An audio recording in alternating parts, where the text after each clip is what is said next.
वाहिगुरु जी का खालसा वाहिगुरु जी की फतेह। Punjabi audio book YouTube channel सुन रहे सारे ਸਰੋਤਿਆਂ ਨੂੰ ਮੇਰੇ ਸੁਤੰਤਰ ਕੌਰ ਵੱਲੋਂ ਪਿਆਰ ਭਰੀ ਸਤਿ ਸ਼੍ਰੀ ਅਕਾਲ। ਅੱਜ ਅਸੀਂ ਭੂਰਿਆਂ ਵਾਲੇ ਰਾਜੇ ਕੀਤੇ ਕਿਤਾਬ ਦਾ ਅਗਲਾ ਭਾਗ ਪੜ੍ਹਨ ਜਾ ਰਹੇ ਹਾਂ। ਪੰਨਾ ਨੰਬਰ 293। ਪੰਜਾਬ ਦੀ ਮੰਦੀ ਹਾਲਤ। ਨਾਦਰ ਸ਼ਾਹ ਦੇ ਹਮਲੇ ਨੇ ਲਾਹੌਰ ਅਤੇ ਦਿੱਲੀ ਸਰਕਾਰ ਦਾ ਪ੍ਰਬੰਧ ਤਹਿਸ ਨਹਿਸ ਕਰ ਦਿੱਤਾ ਸੀ। ਲਾਹੌਰ ਸਰਕਾਰ ਦੀ ਹਾਲਤ ਬਹੁਤ ਮੰਦੀ ਹੋ ਗਈ। ਸਾਰਾ ਦੇਸ਼ ਉਜੜ ਗਿਆ। ਜ਼ਕਰੀਆ ਖਾਂ ਨੇ ਨਾਦਰ ਨਾਲ ਮਾਮੂਲੀ ਜਿਹੀ ਟੱਕਰ ਲਈ ਸੀ, ਜਿਸ ਵਿੱਚ ਉਸ ਦੀਆਂ ਫੌਜਾਂ ਬੁਰੀ ਤਰ੍ਹਾਂ ਪਛਾੜੀਆਂ ਗਈਆਂ। ਅਧੀਨਗੀ ਪ੍ਰਵਾਨ ਕਰ ਲੈਣ ਅਤੇ ਨਾਦਰ ਸ਼ਾਹ ਨੇ ਬਹੁਤ ਸਾਰਾ ਤਵਾਣ ਪਾ ਦਿੱਤਾ, ਜਿਸ ਨਾਲ ਲਾਹੌਰ ਦਰਬਾਰ ਦਾ ਸਾਰਾ ਖਜ਼ਾਨਾ ਖਾਲੀ ਹੋ ਗਿਆ। ਪ੍ਰਬੰਧ ਵਿਗੜ ਗਿਆ। ਮੁਲਕ ਉਜੜ ਪੁਜੜ ਗਿਆ। ਮਾਲੀਆ ਕਿੱਥੋਂ ਤਰੇ। ਲੋਕ ਘਰ ਛੱਡ ਛੱਡ ਕੇ ਭੱਜਣ ਲੱਗੇ। ਫੌਜ ਨੂੰ ਬੜੀ ਦੇਰ ਤੋਂ ਤਨਖਾਹ ਨਹੀਂ ਸੀ ਤਰੀ।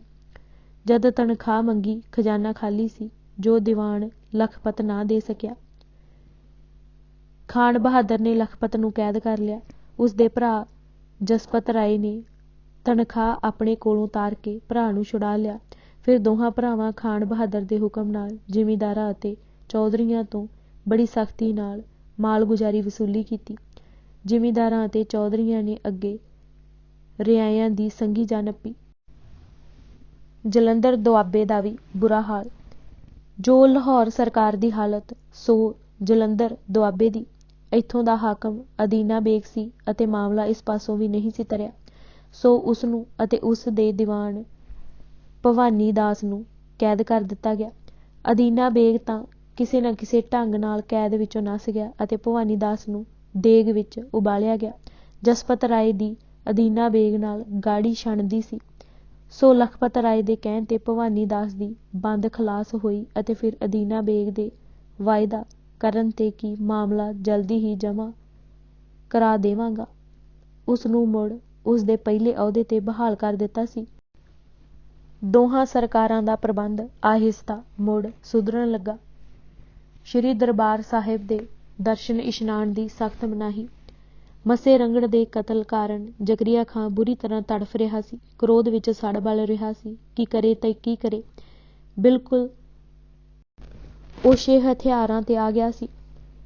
ਸ਼੍ਰੀ ਅੰਮ੍ਰਿਤਸਰ ਸਾਹਿਬ ਉੱਤੇ ਸਖਤ ਪਹਿਰਾ ਲਾ ਦਿੱਤਾ। ਦਰਬਾਰ ਸਾਹਿਬ ਦੁਆਲੇ ਵੀ ਪਹਿਰੇ ਬਿਠਾ ਦਿੱਤੇ ਕਿ ਕੋਈ ਸਿੱਖ ਲਾਗੇ ਨਾ ਢੁੱਕੇ, ਨਾ ਮੱਥਾ ਟੇਕੇ, ਨਾ ਇਸ਼ਨਾਨ ਕਰੇ।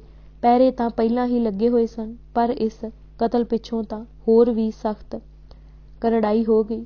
ਸਿੱਖਾਂ ਨੂੰ ਦਰਬਾਰ ਸਾਹਿਬ ਨਾਲੋਂ ਕੌਣ ਤੋੜ ਸਕਦਾ। ਭਾਵੇਂ ਇੱਥੇ ਆਉਣਾ ਜਾਨ ਗਵਾਉਣ ਵਾਲੀ ਗੱਲ ਸੀ, ਫੇਰ ਵੀ ਅਨੇਕਾਂ ਸਿਦਕੀ ਸਿੱਖ ਰਾਤ ਬਰਾਤੇ ਆਉਂਦੇ ਅਤੇ ਇਸ਼ਨਾਨ ਕਰਕੇ ਜੰਗਲ ਵੱਲ ਭੱਜ ਜਾਂਦੇ। ਕਈ ਸ਼ਾਹੀ ਫੌਜ ਦੇ ਘੇਰੇ ਵਿੱਚ ਆ ਕੇ ਉੱਥੇ ਹੀ ਸ਼ਹੀਦੀ ਪਾ ਜਾਂਦੇ। ਉਸ ਸਮੇਂ ਅੰਮ੍ਰਿਤਸਰ ਇਸ਼ਨਾਨ ਕਰਨਾ ਆਪਣੀ ਜਾਨ ਤੇ ਖੇਡਣ ਤੁੱਲ ਸੀ। ਭਾਈ ਸੁੱਖਾ ਸਿੰਘ ਅਤੇ ਉਸ ਜਿਹੇ ਜਬਾਜ਼ਾਂ ਨੇ ਇਹਨਾਂ ਪਹਿਰਿਆਂ ਦੇ ਵਿੱਚ ਦੀ ਲੰਘ ਕੇ ਇਸ਼ਨਾਨ ਕਰਦੇ ਅਤੇ ਜਾਣ ਲੱਗੇ ਜਕਾਰਾ ਛੱਡ ਕੇ ਜਾਂਦੇ ਕਿ ਆ ਜਾਓ ਪਾਜੀਓ, ਫੜ ਲਓ ਸਾਨੂੰ, ਜੇ ਤੁਹਾਡੇ ਵਿੱਚ ਹਿੰਮਤ ਹੈ ਤਾਂ। ਸਰਦਾਰ ਸੁੱਖਾ ਸਿੰਘ ਨੇ ਤਾਂ ਕਈ ਵਾਰ ਸਣੇ ਕੇਸੀ ਇਸ਼ਨਾਨ ਕੀਤੇ, ਲਲਕਾਰ ਕੇ ਨਿਕਲ ਜਾਂਦਾ ਰਿਹਾ ਕਿ ਆਓ ਦੀਨ ਦੇ ਗਾਜੀਓ, ਕਰੋ ਹਿੰਮਤ, ਸਿੰਘ ਜਾ ਰਿਹਾ ਜੇ।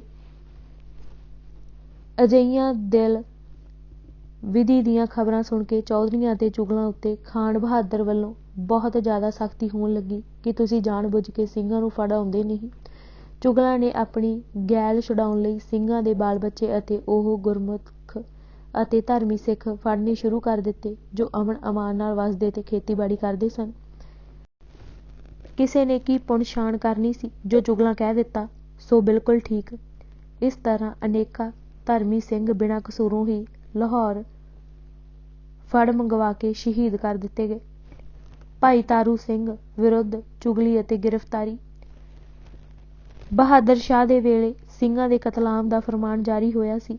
ਪਹਿਲਾਂ ਤਾਂ ਰਾਠ ਸਿੰਘਾਂ, ਜਿਨ੍ਹਾਂ ਹਕੂਮਤ ਵਿਰੁੱਧ ਹਥਿਆਰ ਚੁੱਕੇ ਹੋਏ ਸਨ, ਉੱਤੇ ਜ਼ਿਆਦਾ ਸਖਤੀ ਕੀਤੀ, ਪਰ ਇਹ ਰਾਠ ਸਿੰਘ ਕਿਸ ਦੇ ਕਾਬੂ ਆਉਣ ਵਾਲੇ ਸਨ। ਜਦ ਸਰਕਾਰ ਦੇ ਸੂਈਆਂ ਵੇਖਿਆ ਕਿ ਰਾਤ ਬਰਾਤੇ ਲੁਕ ਛਿਪਾ ਕੇ ਵਾਹੀਵਾਨ ਧਰਮੀ ਸਿੱਖ ਇਹਨਾਂ ਸਿੰਘਾਂ ਨੂੰ ਅੰਨ ਪਾਣੀ ਛਕਾ ਦਿੰਦੇ ਹਨ, ਤਾਂ ਸਰਕਾਰ ਨੇ ਵੀ ਕੰਨ ਖੜੇ ਕਰ ਲਏ।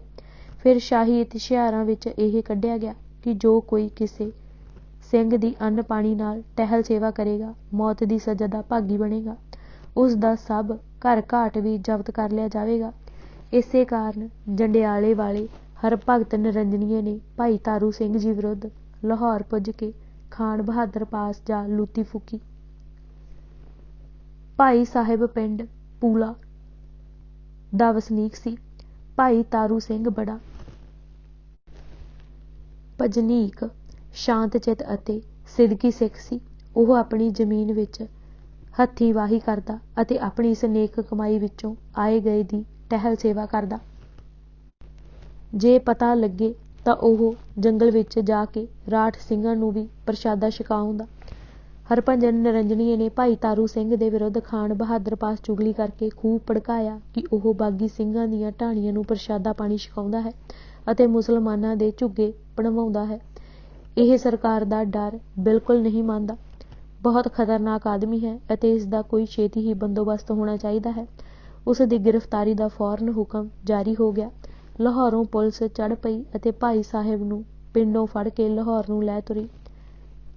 ਰਾਤ ਉਹ ਪੜਾਣੇ ਰਹੇ। ਪੜਾਣੇ ਦੇ ਸਿੱਖਾਂ ਨੇ ਵੱਡੀ ਦੇ ਕੇ ਪ੍ਰਸ਼ਾਦਾ ਛਕਾਉਣ ਦੇ ਪੱਜ ਭਾਈ ਸਾਹਿਬ ਨੂੰ ਮਿਲਣ ਦਾ ਪ੍ਰਬੰਧ ਕਰ ਲਿਆ।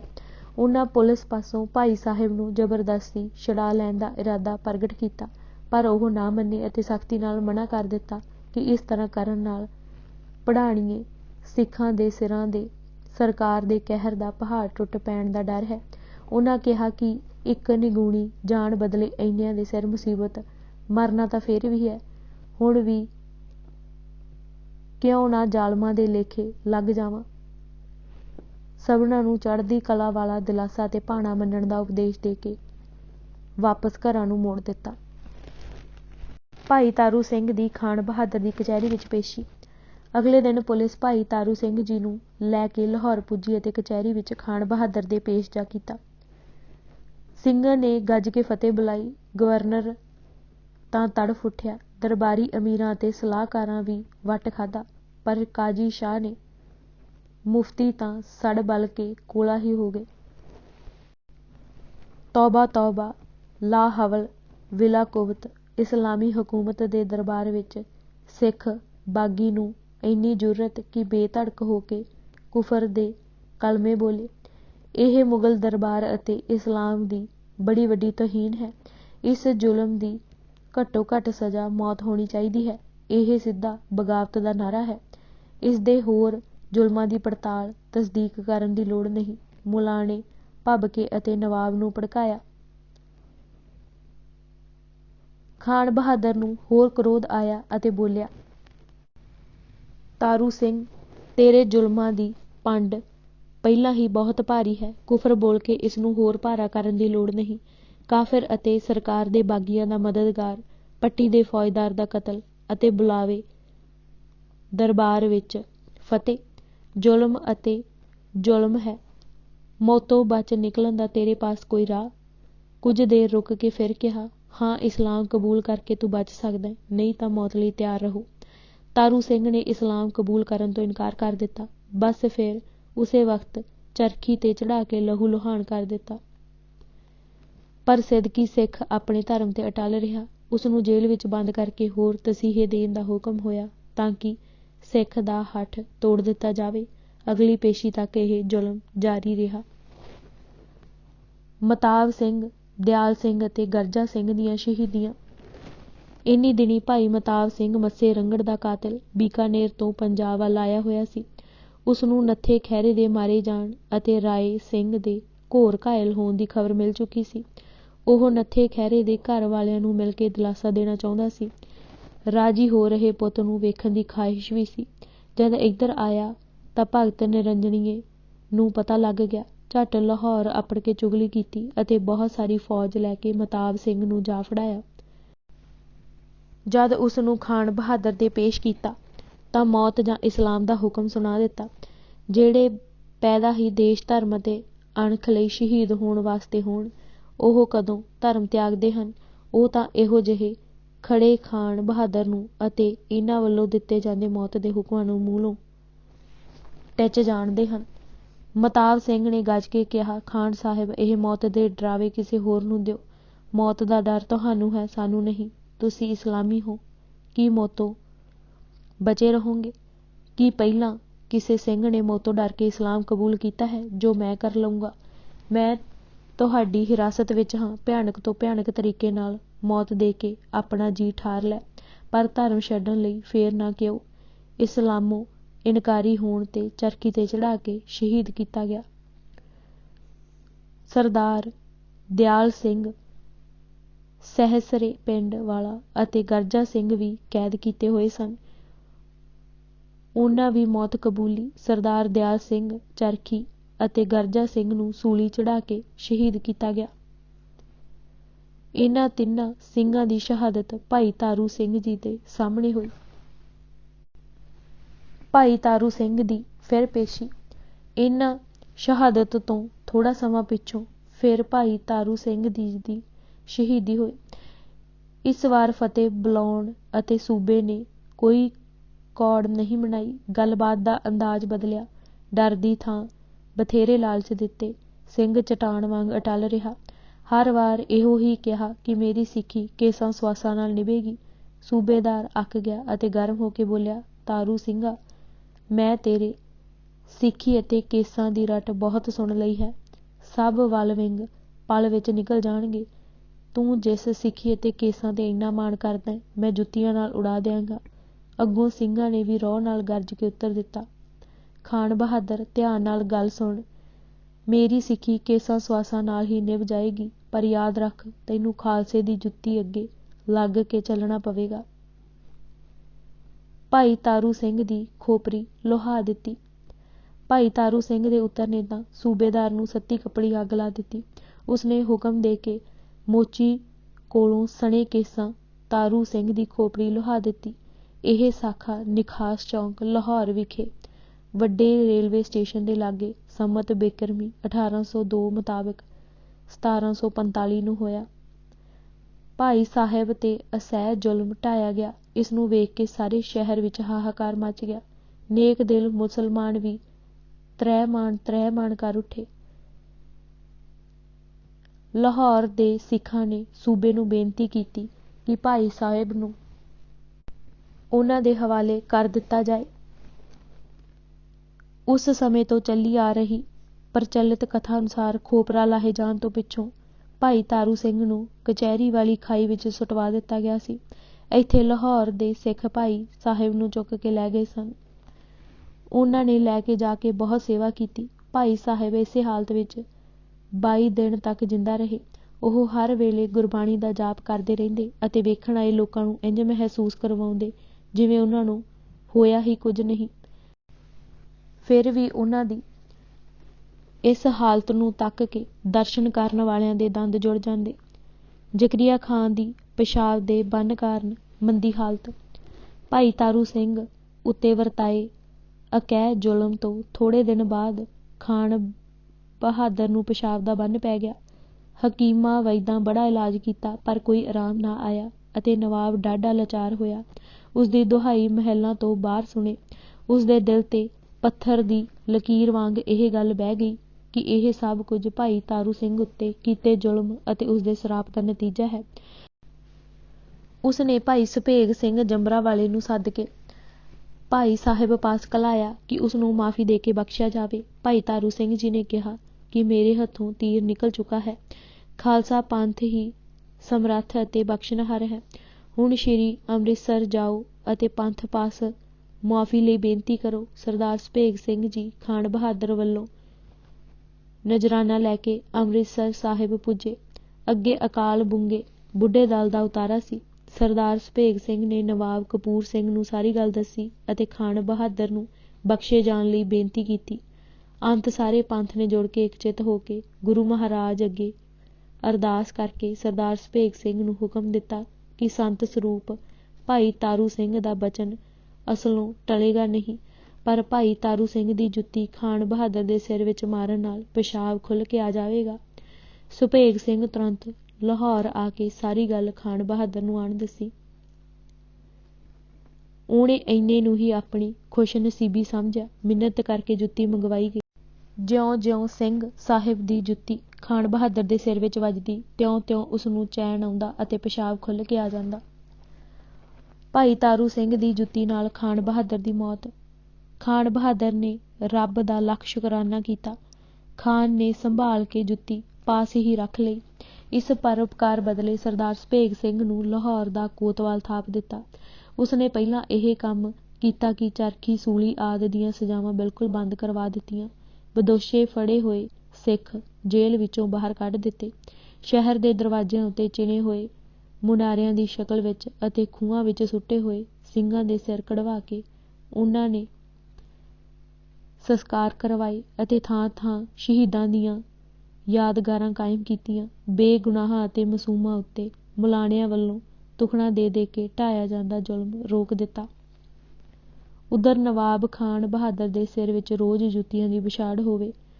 ਅੰਤ ਕਈ ਦਿਨ ਕੀਤੇ ਕੁਕਰਮਾਂ ਦਾ ਫਲ ਭੋਗ ਕੇ ਸੂਬੇਦਾਰ ਜ਼ਕਰੀਆ ਖਾਂ, ਜੋ ਦਿੱਲੀ ਦੇ ਤਖਤ ਪਾਸੋਂ ਪੰਜਾਬ ਦੀ ਸੂਬੇਦਾਰੀ ਇਸ ਵਾਅਦੇ ਤੇ ਲੈ ਕੇ ਆਇਆ ਸੀ ਕਿ ਪੰਜਾਬ ਦੀ ਧਰਤੀ ਤੋਂ ਸਿੱਖਾਂ ਦਾ ਨਾਮੋ ਨਿਸ਼ਾਨ ਮਿਟਾ ਕੇ ਰੱਖ ਦੇਵਾਂਗਾ, ਉਲਟਾ ਸਿੰਘ ਦੀਆਂ ਜੁੱਤੀਆਂ ਖਾਂਦਾ ਮਰਿਆ। ਉਸ ਦੀ ਮੌਤ 1 ਜੁਲਾਈ 1775 ਈਸਵੀ ਨੂੰ ਹੋਈ। ਖਾਨ ਬਹਾਦਰ ਦੇ ਮਰਨ ਦੀ ਖਬਰ ਜਦ ਭਾਈ ਤਾਰੂ ਸਿੰਘ ਨੂੰ ਪਹੁੰਚਾਈ ਤਾਂ ਉਹ ਵੀ ਜਪਜੀ ਸਾਹਿਬ ਦਾ ਪਾਠ ਕਰਕੇ ਸੰਸਾਰ ਨੂੰ ਫਤਿਹ ਗਜਾ ਗਏ। ਖਾਨ ਬਹਾਦਰ ਦੇ ਪੁੱਤਰਾਂ ਵਿੱਚ ਆਪਸੀ ਝਗੜਾ। ਜ਼ਕਰੀਆ ਖਾਨ ਖਾਨ ਬਹਾਦਰ ਸੂਬੇਦਾਰ ਲਾਹੌਰ 1 ਜੁਲਾਈ 1745 ਈਸਵੀ ਨੂੰ ਮਰਿਆ। ਇਸ ਦੇ 3 ਪੁੱਤ ਸਨ, ਯਹੀਆ ਖਾਨ, ਹਯਾਤੁੱਲਾ ਖਾਂ ਅਤੇ ਮੀਰ ਬਾਲੀ। ਤੀਜਾ ਤਾਂ ਸਾਈਂ ਲੋਕ ਕਿਸਮ ਦਾ ਸੀ। ਦੁਨਿਆਵੀ ਝੰਜਟਾਂ ਤੋਂ ਬਿਲਕੁਲ ਅਟੱਕ, ਨਾ ਮੁੱਕਣ ਵਾਲੀ ਖਹਿਬਾਜ਼ੀ ਕਾਰਨ ਆਪਸ ਵਿੱਚ ਭਾਵੇਂ ਇਹਨਾਂ ਦਾ ਕੋਈ ਸਲੂਕ ਇਤਫਾਕ ਨਹੀਂ ਸੀ, ਆਪੋ ਆਪਣੇ ਹਿੱਤਾਂ ਲਈ ਇੱਕ ਦੂਜੇ ਦਾ ਨੁਕਸਾਨ ਕਰਨ ਲਈ ਬੁਰੇ ਦੇ ਘਰ ਤਾਈਂ ਵੀ ਜਾਂਦੇ, ਪਰ ਉਹ ਸਿੱਖਾਂ ਦੇ ਢਿੱਡੋਂ ਪੂਰੇ ਵੈਰੀ ਸਨ। ਇਹ ਤਿੰਨੇ ਕਰਮੁਦੀਨ ਖਾਂ ਵਜ਼ੀਰ ਦਿੱਲੀ ਦੇ ਭਣੇਵੇਂ ਲੱਗਦੇ ਸਨ। ਯਹੀਆ ਖਾਨ ਕਰਮੁਦੀਨ ਦਾ ਜਵਾਈ ਵੀ ਲੱਗਦਾ ਸੀ। ਇਸ ਵਾਸਤੇ ਘਰੋਗੀ ਅਤੇ ਰਾਜਸੀ ਤਾਕਤ ਹਾਸਿਲ ਕਰਨ ਲਈ ਵਜ਼ੀਰ ਯਹੀਆ ਖਾਨ ਦੀ ਮਦਦ ਵਧੇਰੇ ਕਰਦਾ ਸੀ। ਜ਼ਕਰੀਆ ਖਾਨ ਦੀ ਮੌਤ ਪਿੱਛੋਂ ਵਜ਼ੀਰ ਕਰਮੁਦੀਨ ਚਾਹੁੰਦਾ ਸੀ ਕਿ ਮੁਲਤਾਨ ਅਤੇ ਲਾਹੌਰ ਦੀ ਸੂਬੇਦਾਰੀ ਖਾਨ ਬਹਾਦਰ ਦੇ ਘਰਾਣੇ ਪਾਸ ਹੀ ਰਹੇ, ਪਰ ਦਿੱਲੀ ਦਾ ਬਾਦਸ਼ਾਹ ਮੁਹੰਮਦ ਸ਼ਾਹ ਰੰਗੀਲਾ ਦਿਲੋਂ ਨਹੀਂ ਸੀ ਚਾਹੁੰਦਾ ਕਿ ਇਸ ਤਤਾਰੀ ਖਾਨਦਾਨ ਦੇ ਹੱਥਾਂ ਵਿੱਚ ਇੰਨੀ ਰਾਜਸੀ ਸ਼ਕਤੀ ਇਕੱਤਰਿਤ ਹੋ ਜਾਵੇ ਜੋ ਕਿਸੇ ਵੇਲੇ ਕੋਈ ਮੁਸ਼ਕਿਲ ਖੜੀ ਕਰ ਸਕੇ। ਜਦ ਵਜ਼ੀਰ ਨੇ ਬਾਦਸ਼ਾਹ ਨੂੰ ਬੇਨਤੀ ਕੀਤੀ ਕਿ ਯਹੀਆ ਖਾਨ ਨੂੰ ਲਾਹੌਰ ਦੀ ਸੂਬੇਦਾਰੀ ਅਤੇ ਮੁਲਤਾਨ ਦੀ ਸ਼ਾਹ ਨਵਾਜ਼ ਨੂੰ ਦਿੱਤੀ ਜਾਵੇ ਤਾਂ ਬਾਦਸ਼ਾਹ ਨੇ ਇਸ ਨੂੰ ਅਪ੍ਰਵਾਨ ਕਰ ਦਿੱਤਾ। ਮੁਲਤਾਨ ਉੱਤੇ ਪਹਿਲਾਂ ਹੀ ਸ਼ਾਹ ਨਵਾਜ਼ ਖਾਂ ਦਾ ਕਬਜ਼ਾ ਸੀ। ਰਹੀ ਗੱਲ ਯਹੀਆ ਖਾਨ ਦੀ, ਸੋ ਵਜ਼ੀਰ ਨੇ ਉਸਨੂੰ ਖੁਫੀਆ ਤੌਰ ਤੇ ਕਿਹਾ ਕਿ ਲਾਹੌਰ ਉੱਤੇ ਉਹ ਕਬਜ਼ਾ ਕਰ ਲਵੇ। ਯਹੀਆ ਖਾਨ ਨੇ ਲਾਹੌਰ ਉੱਤੇ ਕਬਜ਼ਾ ਕਰ ਲਿਆ। ਖਾਨ ਬਹਾਦਰ ਦੇ ਮਰਨ ਪਿੱਛੋਂ ਉਸ ਦਾ ਨਾਇਬ ਮੋਮਨ ਖਾਂ ਕਸੂਰੀਆ ਹੀ ਕੰਮ ਚਲਾਉਂਦਾ ਰਿਹਾ। ਦੋਹਾਂ ਭਰਾਵਾਂ ਵਿੱਚ ਟੱਕਰ। ਯਹੀਆ ਖਾਨ ਨੇ ਲਾਹੌਰ ਦੀ ਸੂਬੇਦਾਰੀ ਦੀ ਸਨਦ ਬਾਦਸ਼ਾਹ ਤੋਂ ਲਏ ਬਿਨਾਂ ਹੀ ਲਾਹੌਰ ਤੇ ਕਬਜ਼ਾ ਕਰ ਲਿਆ ਅਤੇ ਇਸ ਤਰ੍ਹਾਂ ਆਪਣੇ ਆਪ ਖਾਨ ਬਹਾਦਰ ਦੀ ਸਾਰੀ ਜਾਇਦਾਦ ਦਾ ਇਕੱਲਾ ਹੀ ਮਾਲਕ ਬਣ ਬੈਠਾ। ਸ਼ਾਹ ਨਵਾਜ਼ ਦੀ ਹੱਕ ਤਲਫੀ ਹੋਈ ਸੀ ਅਤੇ ਉਸਨੂੰ ਗੁੱਸਾ ਆਉਣਾ ਕੁਦਰਤੀ ਗੱਲ ਸੀ। ਉਹ ਇੱਕ ਤਕੜੀ ਫੌਜ ਲੈ ਕੇ ਲਾਹੌਰ ਤੇ ਚੜ੍ਹ ਆਇਆ ਅਤੇ ਦੋਵਾਂ ਫੌਜਾਂ ਆਮੋ ਸਾਹਮਣੇ ਡਟ ਗਈਆਂ। ਕਿਸੇ ਵੇਲੇ ਵੀ ਲੜਾਈ ਹੋ ਸਕਦੀ ਸੀ। ਆਖਰ ਕੁਝ ਹਤੈਸ਼ੀ ਅਤੇ ਪਤਵੰਤਿਆਂ ਨੇ ਵਿੱਚ ਪੈ ਕੇ ਦੋਹਾਂ ਭਰਾਵਾਂ ਵਿੱਚ ਸੁਲ੍ਹਾ ਕਰਾ ਦਿੱਤੀ। ਯਹੀਆ ਖਾਨ ਨੇ ਬਾਪ ਦੀ ਜਾਇਦਾਦ ਵਿੱਚੋਂ ਹਿੱਸੇ ਆਉਂਦੇ ਜਵਾਹਰਾਤ ਅਤੇ ਨਗਦੀ ਨਾਵਾਂ ਸ਼ਾਹ ਨਵਾਜ਼ ਨੂੰ ਦੇ ਦਿੱਤਾ ਅਤੇ ਸ਼ਾਹ ਨਵਾਜ਼ ਨੇ ਦੁਆਬਾ ਜਲੰਧਰ ਦੀ ਫੌਜਦਾਰੀ, ਜੋ ਉਸਨੂੰ ਖਾਨ ਬਹਾਦਰ ਨੇ ਦਿੱਤੀ ਹੋਈ ਸੀ, ਦੇ ਹੱਕ ਤਿਆਗ ਦਿੱਤੇ। ਇਸ ਤੋਂ ਪਿੱਛੋਂ ਸ਼ਾਹ ਨਵਾਜ਼ ਵਾਪਸ ਮੁਲਤਾਨ ਚਲਾ ਗਿਆ। ਯਹੀਆ ਖਾਨ ਪੰਜਾਬ ਦਾ ਹਾਕਮ ਬਣਿਆ। ਵਜ਼ੀਰ ਕਰਮੁਦੀਨ ਹਰ ਢੰਗ ਨਾਲ ਆਪਣੇ ਜਵਾਈ ਯਹੀਆ ਖਾਨ ਨੂੰ ਲਾਹੌਰ ਦੀ ਸੂਬੇਦਾਰੀ ਦਿਵਾਉਣ ਤੇ ਤੁਲਿਆ ਹੋਇਆ ਸੀ। ਉਸਨੇ ਬਾਦਸ਼ਾਹ ਨੂੰ ਬੇਨਤੀ ਕੀਤੀ ਕਿ ਲਾਹੌਰ ਦੀ ਸੂਬੇਦਾਰੀ ਉਸ ਕਰਮੁਦੀਨ ਨੂੰ ਬਖਸ਼ੀ ਜਾਵੇ। ਬੇਨਤੀ ਬਾਦਸ਼ਾਹ ਨੇ ਪ੍ਰਵਾਨ ਕਰ ਲਈ। ਵਜ਼ੀਰ ਕਰਮੁਦੀਨ ਨੇ ਯਹੀਆ ਖਾਨ ਨੂੰ ਆਪਣਾ ਨਾਇਬ ਥਾਪ ਕੇ ਲਾਹੌਰ ਉਸ ਦੇ ਹਵਾਲੇ ਕਰ ਦਿੱਤਾ। ਇਹ ਫੈਸਲਾ 3 ਜਨਵਰੀ 1746 ਈਸਵੀ ਨੂੰ ਹੋਇਆ। ਇਸ ਤਰ੍ਹਾਂ ਲਾਹੌਰ 6 ਮਹੀਨੇ ਤੱਕ ਬਿਨਾਂ ਸੂਬੇਦਾਰ ਹੀ ਰਿਹਾ। ਮੋਮਨ ਖਾਂ ਤਾਂ ਡੰਗ ਟਪਾਊ ਸੀ। ਇਸ ਵਕਫੇ ਵਿੱਚ ਪੰਜਾਬ ਦੇ ਵਾਤਾਵਰਨ ਵਿੱਚ ਬਹੁਤ ਕੁਝ ਵਾਪਰਿਆ। ਸਿੰਘ ਫਿਰ ਮਾਝੇ ਵਿੱਚ ਦਿਸਣ ਲੱਗ ਪਏ। ਸਰਕਾਰਾਂ ਜਦ ਆਪਣੇ ਅੰਦਰੂਨੀ ਝਮੇਲਿਆਂ ਵਿੱਚ ਫਸ ਜਾਣ ਤਾਂ ਵਿਰੋਧੀਆਂ ਦਾ ਸੋਹਣਾ ਦਾ ਫੱਬ ਜਾਂਦਾ ਹੈ। ਨਵਾਬ ਖਾਨ ਬਹਾਦਰ ਦੀ ਮੌਤ ਪਿੱਛੋਂ ਹਾਕਮਾਂ ਨੂੰ ਆਪਣੀ ਪਈ ਹੋਈ ਸੀ। ਸਰਕਾਰੀ ਪ੍ਰਬੰਧ ਨੂੰ ਕੌਣ ਸੰਭਾਲੇ? ਸੋ ਇਹ 6 ਮਹੀਨੇ ਸਿੰਘਾਂ ਲਈ ਬੜਾ ਲਾਹੇਵੰਦ ਸਮਾਂ ਸੀ। ਸਿੰਘਾਂ ਨੇ ਕਈ ਜਥੇ ਖਾਨ ਬਹਾਦਰ ਦੇ ਜਿਉਂਦਿਆਂ ਹੀ ਅੰਮ੍ਰਿਤਸਰ ਸਾਹਿਬ ਆ ਬਿਰਾਜੇ ਸਨ। ਫੌਜ ਵੀ ਲਾਗੇ ਨਹੀਂ ਸੀ ਢੁਕਦੀ। ਉਸ ਦੇ ਮਰਨ ਤੋਂ ਪਿੱਛੋਂ ਹਜ਼ਾਰਾਂ ਹੀ ਸਿੰਘ ਬੀਕਾਨੇਰ ਅਤੇ ਮਾਲਵੇ ਨੂੰ ਛੱਡ ਕੇ ਦਰਿਆ ਸਤਲੁਜ ਟੱਪ ਮਾਝੇ ਵਿੱਚ ਆਣ ਇਕੱਠੇ ਹੋਏ। 100 ਅਤੇ 200 ਦੇ ਜਥੇ ਬਣਾ ਕੇ ਪੰਜਾਬ ਵਿੱਚ ਖਿੱਲਰ ਗਏ ਅਤੇ ਲੱਗੇ ਮੱਲਾਂ ਮਾਰਨ। ਵਿਰੋਧੀਆਂ ਦੇ ਘਰ ਪਈ ਦਾ ਲਾਭ ਉਠਾ ਕੇ ਸਿੰਘਾਂ ਦੂਰ ਦੂਰ ਤੱਕ ਲੁੱਟਮਾਰ ਕੀਤੀ ਅਤੇ ਮਾਲਾਮਾਲ ਹੋ ਗਏ। ਇਸ 6 ਮਹੀਨਿਆਂ ਦੀ ਗੜਬੜ ਨੇ ਸਾਰਾ ਦੇਸ਼ ਦਰੜ ਫਰੜ ਕਰ ਦਿੱਤਾ। ਕੁਝ ਲੁੱਟਿਆ ਗਿਆ ਅਤੇ ਰਹਿੰਦੇ ਦਾ ਸਰਕਾਰ ਦੇ ਭਾਰੇ ਲਗਾਨ ਅਤੇ ਮਾਮਲੇ ਨੇ ਸਾਹ ਸੱਤ ਖਿੱਚ ਲਿਆ। ਮਾਝੇ ਦੇ ਜੱਟਾਂ ਵਾਸਤੇ ਹੁਣ 2 ਹੀ ਰਾਹ ਰਹਿ ਗਏ ਸਨ। ਜਾਂ ਤਾਂ ਉਹ ਪਸ਼ੂ ਡੰਗਰ ਅਤੇ ਹੋਲ ਮਾਸ ਅਸਬਾਬ ਵੇਚ ਵੱਟ ਕੇ ਸਰਕਾਰ ਦਾ ਮਾਮਲਾ ਪੂਰਾ ਕਰਨ ਅਤੇ ਆਪ ਭੁੱਖੇ ਮਰਨ, ਅਤੇ ਜਾਂ ਰਾਠ ਸਿੰਘਾਂ ਨਾਲ ਰਲ ਕੇ ਆਪ ਲੁੱਟਮਾਰ ਕਰਕੇ ਛਕਣ ਛਕਾਉਣ। ਸੋ ਉਹਨਾਂ ਵਿੱਚੋਂ ਬਹੁਤਿਆਂ ਨੇ ਤਾਂ ਖਾਸ ਕਰਕੇ ਗੱਭਰੂਆਂ ਨੇ ਸਿੰਘਾਂ ਨਾਲ ਰਲਣ ਵਾਲਾ ਰਾਹ ਹੀ ਫੜਿਆ। ਖੁੰਡਾਂ ਸੱਥਾਂ ਅਤੇ ਰਾਤ ਨੂੰ ਧੂਇਆਂ ਤੇ ਬਹਿ ਕੇ ਲੋਕ ਸਿੰਘਾਂ ਦੇ ਧਾੜਿਆਂ ਦੀਆਂ ਗੱਲਾਂ ਕਰਦੇ ਅਤੇ ਮੁਗਲ ਫੌਜਾਂ ਨਾਲ 2-2 ਹੱਥ ਕਰਨ ਦੇ ਸਾਕੇ ਸੁਣਦੇ ਤਾਂ ਉਹਨਾਂ ਨੂੰ ਇਹ ਗੱਲਾਂ ਬੜੀਆਂ ਚੰਗੀਆਂ ਲੱਗਦੀਆਂ। ਜਵਾਨੀ ਵਿੱਚ ਜ਼ੋਰ ਵਿਖਾਉਣ ਲਈ ਖਹਿਣ ਦਾ ਚਾਅ ਹੁੰਦਾ ਹੈ। ਕੁਝ ਕਰ ਗੁਜ਼ਰਨ ਲਈ ਅਤੇ ਖਤਰਿਆਂ ਨਾਲ ਖੇਡਣ ਲਈ ਦਿਲ ਉਛਲਦਾ। ਇਸ ਲਈ ਉਹਨਾਂ ਨੂੰ ਜਾਨ ਜੋਖਮ ਵਾਲਿਆਂ ਸੂਰਮਿਆਂ ਦੀਆਂ ਸਾਖੀਆਂ ਹੀ ਪਸੰਦ ਆਉਂਦੀਆਂ ਹਨ। ਸਿੰਘਾਂ ਨਾਲ ਰਲਣ ਵਾਸਤੇ ਕਿਹੜੀ ਸਰਕਾਰ ਮਨਜ਼ੂਰੀ ਦੀ ਲੋੜ ਸੀ?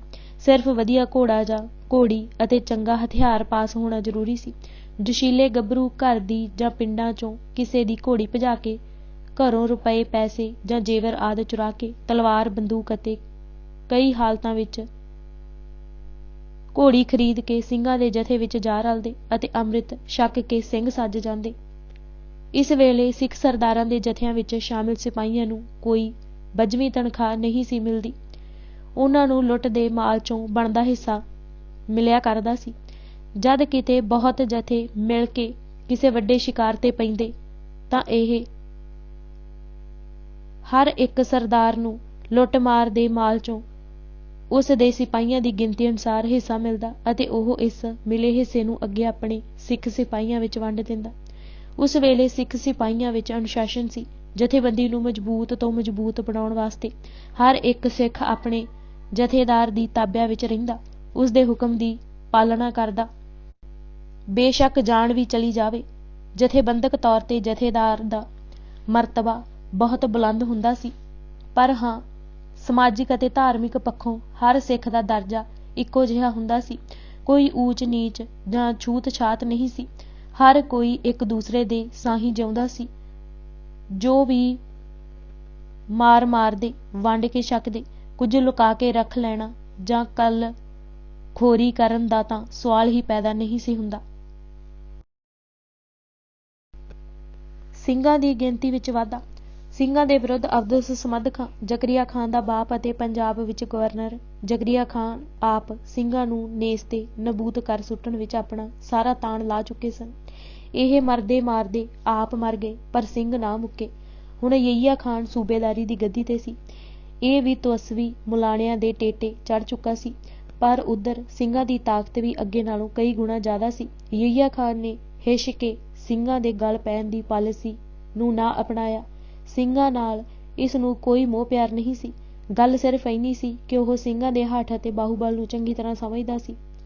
ਸਿੰਘ ਖੂਬ ਵਧੇ ਫੁੱਲੇ, ਗਿਣਤੀ ਬਹੁਤ ਵੱਧ ਗਈ। ਸਾਰਿਆਂ ਦਾ ਇਕੱਠੇ ਚੱਲਣਾ ਔਖਾ ਹੋ ਗਿਆ। ਉਹਨਾਂ ਦੇ ਸਿਆਣੇ ਜਰਨੈਲਾਂ ਸੋਚ ਕੇ ਇਹ ਗੁਰਮਤਾ ਪਕਾਇਆ ਕਿ ਮਜ਼ਬੂਤ ਜਥੇਬੰਦੀ ਵਿੱਚ ਖਾਲਸੇ ਦੇ ਛੋਟੇ-ਛੋਟੇ ਜਥੇ ਬਣਾਏ ਜਾਣ, ਜੋ ਲੁੱਟ-ਮਾਰ ਕਰਨ ਵੇਲੇ ਤਾਂ ਆਪਣੇ ਸਰਦਾਰ ਦੀ ਆਗਿਆ ਵਿੱਚ ਸੁਤੰਤਰ ਹੋਣ, ਪਰ ਸਾਂਝੀ ਭੀੜ ਬਣੀ ਵਿੱਚ ਸਾਰੇ ਪੰਥ ਦੀ ਇੱਕ ਜਥੇਬੰਦੀ ਵਿੱਚ ਕੰਮ ਕਰਨ। 1745 ਈਸਵੀ ਦੀ ਦੀਵਾਲੀ 16 ਅਕਤੂਬਰ ਨੂੰ ਸੀ। ਇਸ ਦਿਨ ਸ਼੍ਰੀ ਅੰਮ੍ਰਿਤਸਰ ਬੜਾ ਵੱਡਾ ਇਕੱਠ ਹੋਇਆ। ਗੁਰਮਤਾ ਪਾਸ ਕੀਤਾ ਗਿਆ। ਸਿੰਘਾਂ ਦੇ 30 ਜਥੇ ਬਣਾਏ ਗਏ। ਇਸ ਸਾਂਝੀ ਫੌਜ ਦਾ ਨਾਂ ਦਲ ਖਾਲਸਾ ਰੱਖਿਆ ਗਿਆ। ਇਹਨਾਂ ਦੇ ਜਥੇਦਾਰਾਂ ਦੇ ਨਾਮ ਹੇਠ ਲਿਖੇ ਅਨੁਸਾਰ ਹਨ। नंबर 1 नवाब कपूर सिंह फैजलपुरिया ਸਿੰਘਪੁਰੀਆ। नंबर 2 शाम सिंह पिंड Narla Amritsar. Number 3 Gurbakhsh Singh Kalsia. Number 4 Karora Singh Painjgarh. Number 5 Karam Singh Painjgarh. Number 6 Gurdial Singh Dallewalia. Number 7 Dayal Singh Dallewalia. Number 8 Naud Singh Sukerchakia. Number 9 Chanda Singh Sukerchakia. Number 10 काला सिंह पिंड कंग। नंबर 11 ख्याला सिंह पिंड कंग तरनताਰਨ। नंबर 12 बाघ सिंह पिंड हल्लोवाल। नंबर 13 जस्सा सिंह पिंड आलू। नंबर 14 हरी सिंह पिंड पंजवड़। नंबर 15 छज्जा सिंह पिंड पंजवड़ अमृतसर। नंबर 16 दीप सिंह शहीद। नंबर 17 सुधा सिंह शहीद। नंबर 18 सुखा सिंह पिंड Mari Kamboki Tarn Taran. Number 19 Jassa Singh Ramgarhia. Number 20 Bhoma Singh Kanhaiya. Number 21 Jai Singh Kanhaiya. Number 22 Hakikat Singh Kanhaiya. Number 23 Hira Singh Nakai. Number 24 Sadda Singh Nakai. Number 25 करम सिंह अमृतसर। नंबर 26 धर्म सिंह अमृतसर। नंबर 27 जौन सिंह मजवी। नंबर 28 बदन सिंह मजवी। नंबर 29 बीर सिंह मजवी। नंबर 30 अग्गड़ सिंह मजवी। ਯਹੀਆ ਖਾਨ ਦਾ ਆਪਣੇ ਪੈਰ ਕੁਹਾੜਾ ਮਾਰਨਾ। ਯਹੀਆ ਖਾਨ ਭਾਵੇਂ ਆਪਣੇ ਪਿਓ ਵਰਗਾ ਤਜਰਬੇਕਾਰ ਅਤੇ ਹੁਸ਼ਿਆਰ ਹਾਕਮ ਤਾਂ ਨਹੀਂ ਸੀ, ਪਰ ਉਸਨੇ ਸਿੰਘਾਂ ਨਾਲ ਵੈਸਾ ਹੀ ਆਡਾ ਲਾਈ ਰੱਖਿਆ। ਉੱਤੋਂ ਭਾਵੇਂ ਕੁਝ ਵੀ ਸੀ, ਪਰ ਢਿੱਡੋਂ ਸਿੰਘਾਂ ਦਾ ਸਤਿਆਨਾਸ਼ ਹੀ ਚਿਤਵਦਾ ਸੀ। ਲਾਹੌਰ ਦਰਬਾਰ ਵਿੱਚ ਮੁਲਾਣਿਆਂ ਮੁਫਤੀਆਂ ਦਾ ਜਨੂੰਨ ਅਤੇ ਤਵੱਸਬ ਪਹਿਲਾਂ ਵਾਂਗ ਹੀ ਕਾਇਮ ਸੀ।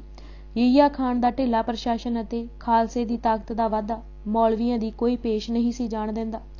ਉਹਨਾਂ ਦੇ ਦਿਲ ਦੀਂਦਿਆਂ ਨੂੰ ਠੰਡ ਤਦੇ ਪੈਂਦੀ ਸੀ ਜੇ ਸਿੰਘ ਅਤੇ ਉਹਨਾਂ ਦੇ ਪਰਿਵਾਰਾਂ ਦੇ ਛੋਟੇ-ਮੋਟੇ ਸਭ ਜੀ ਸੰਗਲ ਘੱਤ ਨਿਖਾਸ ਚੌਂਕ ਵਿੱਚ ਲਿਜਾ ਤਸੀਹੇ ਦੇ ਦੇ ਕੇ ਹਲਾਲ ਕੀਤੇ ਜਾਣ। ਸਰੀਰ ਲੁੱਛਣ, ਅੰਗ ਤੜਫ ਕੇ ਕੱਟੇ ਜਾਣ ਅਤੇ ਖੂਨ ਦੇ ਰੋੜ ਵਗਣ। ਇੰਜ ਇਸਲਾਮ ਦੀ ਸੇਵਾ ਹੋਵੇ ਅਤੇ ਮੁਲਾਣਿਆਂ ਅਤੇ ਬਿਸਤਰੇ ਬਹਿਸ਼ਤਾਂ ਵਿੱਚ ਪੱਕੀ ਤਰ੍ਹਾਂ ਵਿਛ ਜਾਣ ਅਤੇ ਸੇਵਾ ਨੂੰ 72 ਹੁਰਾਂ ਅਤੇ ਨਾਲ ਅਣਦਾਲੀਏ ਲਾਉਂਦੇ ਹੋਣ। ਬਾਣੀਏ ਇਸਲਾਮ ਤੋਂ 150 ਸਾਲ ਪਿੱਛੋਂ ਤੱਕ ਹਾਲਾਤ ਕੁਝ ਠੀਕ ਰਹੇ ਅਤੇ ਫਿਰ ਇਸਲਾਮ ਚੜ੍ਹ ਗਿਆ ਟੇਟੇ ਮੁਲਾਣਾ ਵਾਦ ਦੇ। 1250 ਸਾਲ ਮੁਸਲਮਾਨ ਬਾਦਸ਼ਾਹਾਂ ਦੀ ਗਰਦਨ ਤੇ ਮੁਲਾਣਾ ਸਵਾਰ ਹੋ ਗਿਆ। ਬਸ ਫਿਰ ਰੱਬ ਦੇਵੇ ਅਤੇ ਬੰਦਾ ਲਵੇ। ਮੂਰਖ ਬਾਦਸ਼ਾਹਾਂ ਨੂੰ ਰੱਬ ਦਾ ਪਰਛਾਵਾਂ ਦੱਸ ਕੇ ਇਸਲਾਮ ਦੇ ਵਾਧੇ ਨੂੰ ਉਸ ਦਾ ਸਭ ਤੋਂ ਵੱਡਾ ਦੀਨੀ ਫਰਜ਼ ਦੱਸ ਕੇ ਤਰ੍ਹਾਂ ਤਰ੍ਹਾਂ ਦੀਆਂ ਤੁਖਣਾਂ ਦੇ ਕੇ ਗੈਰ ਮੁਸਲਮਾਨਾਂ ਦਾ ਜੀਵਨ ਨਰਕ ਬਣਾ ਛੱਡਿਆ।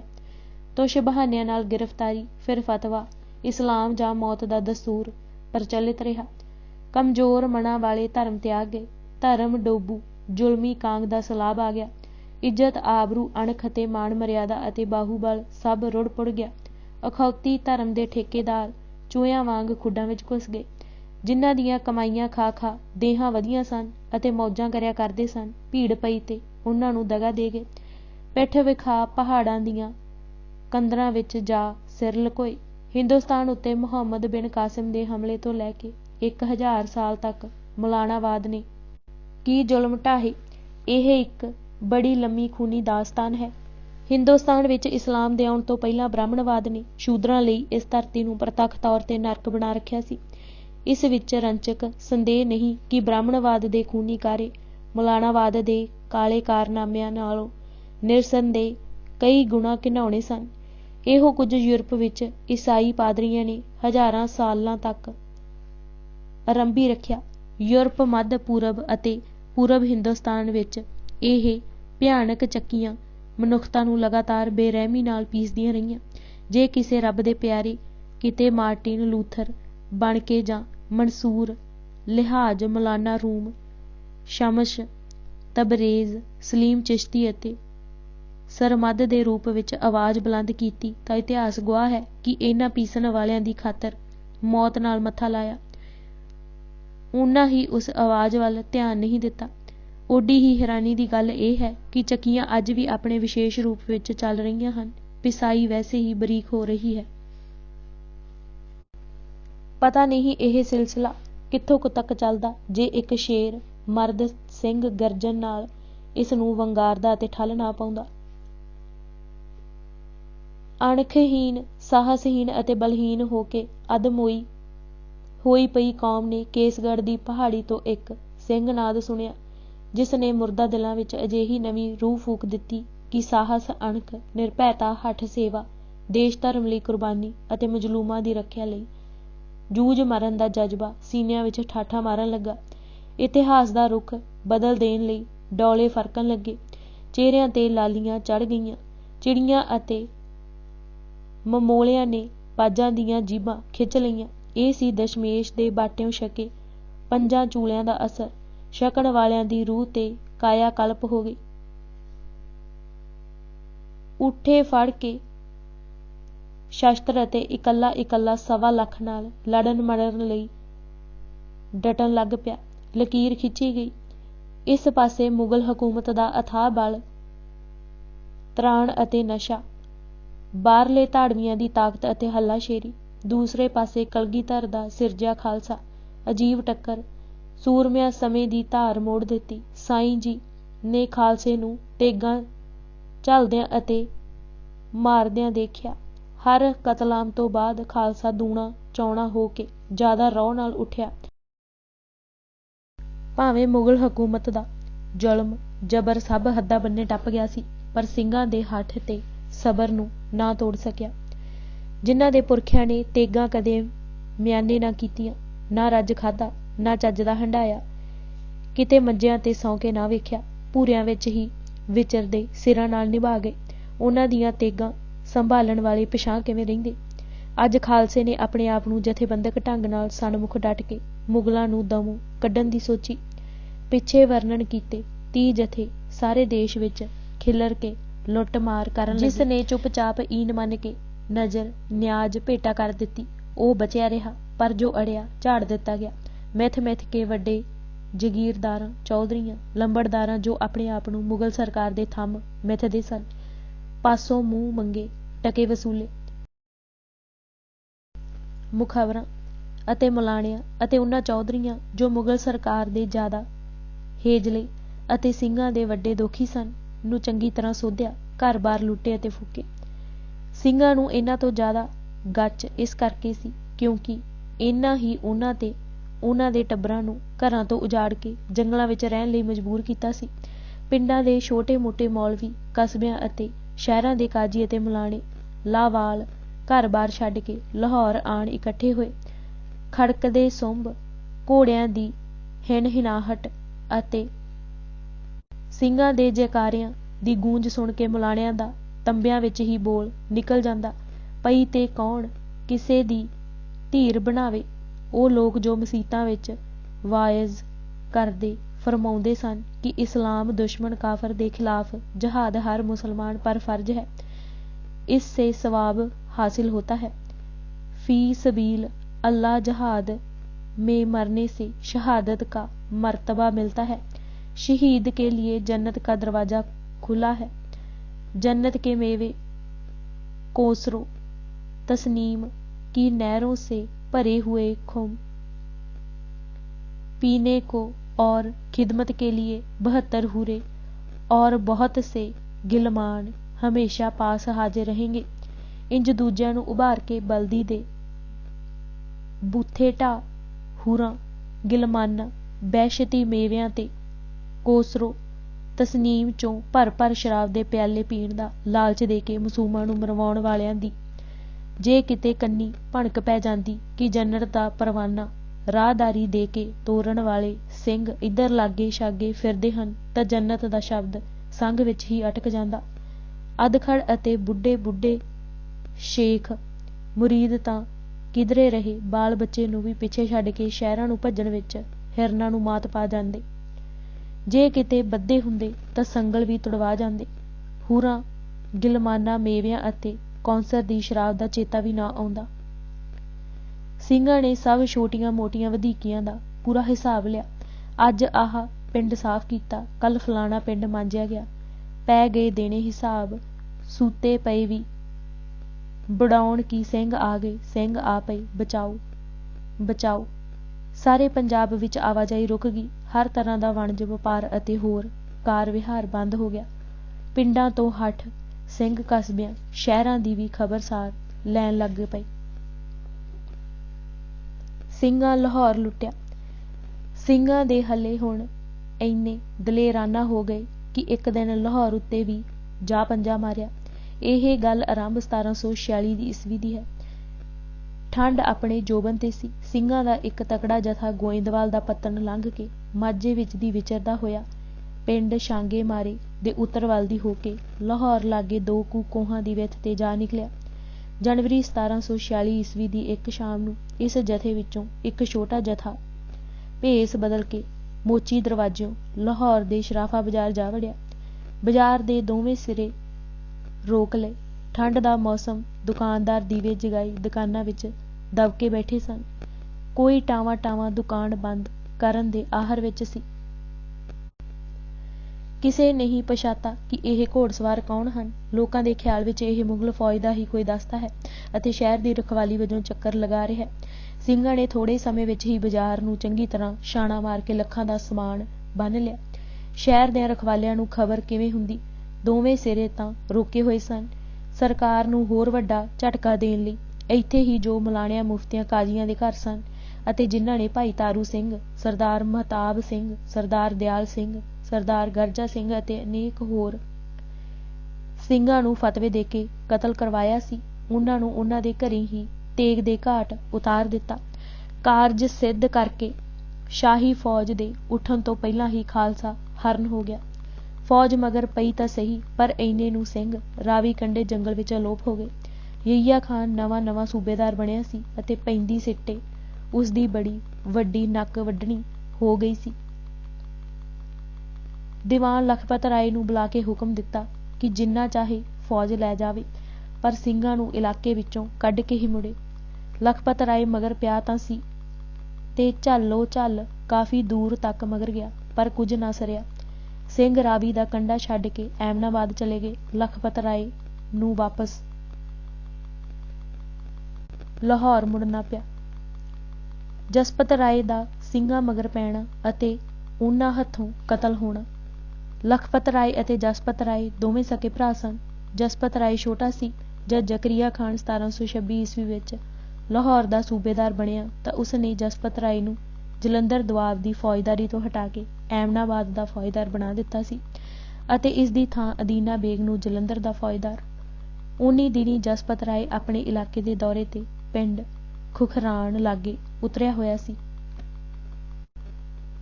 ਖੁਖਰਾਣ ਪਿੰਡ ਵਿੱਚ ਬੈਠੇ ਜਸਪਤ ਰਾਏ ਨੂੰ ਗੋਂਦਰਾਂ ਵਾਲੇ ਪਿੰਡ ਦੇ ਇੱਕ ਵਸਨੀਕ ਨੇ ਖਬਰ ਦਿੱਤੀ ਕਿ ਸਿੰਘਾਂ ਦਾ ਇੱਕ ਤਕੜਾ ਜਥਾ ਇਸ ਪਾਸੇ ਆਇਆ ਹੈ ਅਤੇ ਖੁਖਰਾਣ ਅਤੇ ਗੋਂਦਰਾਂ ਵਾਲੇ ਪਿੰਡਾਂ ਦੇ ਚਰਦੇ ਇੱਜੜਾਂ ਚੋਂ ਬੱਕਰੇ ਹਿੱਕ ਕੇ ਲੈ ਗਿਆ ਹੈ। ਇਸ ਵੇਲੇ ਰੋੜੀ ਸਾਹਿਬ ਲਾਗੇ ਬੈਠਾ ਬੱਕਰੇ ਭੁੰਨ ਛਕ ਰਿਹਾ ਹੈ। ਕਾਫੀ ਬੱਕਰੇ ਉਹਨਾਂ ਦੇ ਪਾਸ ਸਾਡੇ ਫੜੇ ਹੋਏ ਹਨ। ਜਸਪਤ ਰਾਏ ਨੇ ਆਪਣੇ ਕੁਝ ਸਵਾਰ ਇਹ ਹੁਕਮ ਦੇ ਕੇ ਭਜਾਏ ਕਿ ਬੱਕਰੇ ਖੋਹ ਲਏ ਜਾਣ ਅਤੇ ਉਹਨਾਂ ਨੂੰ ਉੱਥੋਂ ਮਾਰ ਕੇ ਉਠਾ ਦਿੱਤਾ ਜਾਵੇ। ਇਹ ਦਸਤਾ ਜਦ ਰੋੜੀ ਸਾਹਿਬ ਵਿਖੇ ਪੁੱਜਾ ਤਾਂ ਸਿੰਘਾਂ ਦੇ ਗਲ ਤਾਂ ਨਾ ਪਿਆ, ਪਰ ਇਸ ਦੇ ਮੁਖੀ ਨੇ ਸਿੰਘਾਂ ਨੂੰ ਕਿਹਾ ਕਿ ਭਲਾ ਇਸੇ ਵਿੱਚ ਹੈ ਕਿ ਫੜੇ ਹੋਏ ਬੱਕਰੇ ਤੁਰੰਤ ਵਾਪਸ ਕਰ ਦਿਓ ਤੇ ਨਾਲ ਹੀ ਡੇਰਾ ਡੰਡਾ ਚੁੱਕੋ ਅਤੇ ਚੱਲਦੇ ਬਣੋ। ਫੌਜਦਾਰ ਸਾਹਿਬ ਦਾ ਇਹ ਹੁਕਮ ਹੈ। ਸਿੰਘਾਂ ਨੇ ਉੱਤਰ ਦਿੱਤਾ ਕਿ ਬੱਕਰੇ ਜਿੱਥੇ ਤੁਹਾਨੂੰ ਦਿਸਦੇ ਹਨ ਬੇਸ਼ੱਕ ਫੜ ਲਵੋ, ਸਾਨੂੰ ਕੋਈ ਉਰਜ ਨਹੀਂ। ਦੀਵਾਨ ਸਾਹਿਬ ਨੂੰ ਜਾ ਕੇ ਕਹਿ ਦਿਓ ਕਿ ਅਸੀਂ ਕਈ ਦਿਨਾਂ ਦੇ ਕੜਾਕੇ ਤੇ ਹਾਂ, ਭਾਵ ਲੰਗਰ ਛਕੇ ਨੂੰ ਕਈ ਦਿਨ ਹੋ ਗਏ ਹਨ, ਫਾਕੇ ਵਿੱਚ ਹਾਂ ਅਤੇ ਲੰਗਰ ਛਕ ਕੇ ਚਲੇ ਜਾਵਾਂਗੇ। ਅਸੀਂ ਉਸਦੇ ਇਲਾਕੇ ਵਿੱਚ ਕੋਈ ਲੁੱਟਮਾਰ ਨਹੀਂ ਕੀਤੀ ਅਤੇ ਨਾ ਹੀ ਸਾਡਾ ਕੋਈ ਇਰਾਦਾ ਹੀ ਹੈ। ਸਾਡੇ ਵੱਲੋਂ ਭਰੋਸਾ ਰੱਖੇ। ਇੱਥੇ ਰਾਤ ਹੀ ਕੱਟਣੀ ਹੈ, ਸਵੇਰੇ ਅਸਾਂ ਆਪਣੇ ਆਪ ਚਾਲੇ ਪਾ ਜਾਣੇ ਹਨ। ਜਸਪਤ ਰਾਏ ਨੂੰ ਜਦ ਇਹ ਜਾ ਕੇ ਉੱਤਰ ਦੱਸਿਆ ਗਿਆ ਤਾਂ ਉਹ ਗੁੱਸੇ ਨਾਲ ਭਰਿਆ ਪੀਤਾ ਅਤੇ ਆਪਣੇ ਸਵਾਰ ਲੈ ਕੇ ਖੁਦ ਰੋੜੀ ਸਾਹਿਬ ਵੱਲ ਚੱਲ ਆਇਆ। ਆਉਂਦਿਆਂ ਹੀ ਸਿੰਘਾਂ ਨੂੰ ਬੁਰਾ ਭਲਾ ਆਖਣ ਅਤੇ ਗਾਲੀ ਦੇਣ ਲੱਗਾ। ਸਿੰਘਾਂ ਧੀਰਜ ਨਾਲ ਉੱਤਰ ਦਿੱਤਾ ਕਿ ਫੌਜਾਂ ਨੇ 3 ਦਿਨਾਂ ਤੋਂ ਕੁਝ ਛਕਿਆ ਨਹੀਂ, ਲੰਗਰ ਹੀ ਤਿਆਰ ਕਰਕੇ ਛਕਣ ਲਈ ਅਟਕੇ ਹਾਂ। ਰਾਤ ਦੀ ਰਾਤ ਇੱਥੇ ਹਾਂ, ਤੜਕਸਾਰ ਕੂਚ ਕਰ ਜਾਣਾ ਹੈ। ਖਾਤਰ ਜਮ੍ਹਾਂ ਕਰੋ, ਤੁਹਾਡੇ ਜਾਂ ਇਲਾਕੇ ਨੂੰ ਕੁਛ ਨਹੀਂ ਕਹਿੰਦੇ। ਉਸਨੂੰ ਆਪਣੀ ਤਾਕਤ ਦਾ ਨਸ਼ਾ ਕੜਕ ਕੇ ਬੋਲਿਆ।